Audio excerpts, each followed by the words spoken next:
మీరెప్పుడైనా ఆలోచించారా? వేర్వేరు గ్రహాలపై మీరు ఎంత ఎత్తు దూకగలరో? భూమిపై ఒక సాధారణ వ్యక్తి సుమారు 45 సెంటీమీటర్లు దూకగలడు.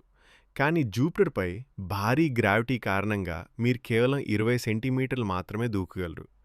అయితే నిజానికి మీరు దాని గ్యాస్ పొరలోకి మునిగిపోతారు. మార్స్‌పై మాత్రం పరిస్థితి మారుతుంది. మీరొక మీటర్ కంటే ఎక్కువ ఎత్తు దూకగలరు. అంటే భూమి కంటే రెట్టింపు. చంద్రుడిపై అయితే ఇంకా ఎక్కువగా సుమారు 2.7 మీటర్లు దూకుతారు. కానీ ఆశ్చర్యకరమైన విషయం ఏంటంటే ప్లూటోపై మీరు 7 మీటర్ల కంటే ఎక్కువ ఎత్తు దూకగలరు. అలాగే యురేనస్ యొక్క ఉపగ్రహం మిరాండాపై మీరు 57 మీటర్లు ఎత్తు దూకగలరు. అంటే 20 అంతస్తుల భవనం ఎత్తు. కానీ ప్రతి చోటా ఇలా కాదు. సూర్యుడిపై గ్రావిటీ చాలా ఎక్కువగా ఉండటంతో మీ బరువు 2000 కిలోలకు పైగా ఉంటుంది. కాబట్టి అక్కడ దూకడం అసాధ్యం. చివరగా ఫోబోస్‌పై ఒక చిన్న తప్పు దూకుడు మిమ్మల్ని అంతరిక్షంలోకి తేల్చేస్తుంది.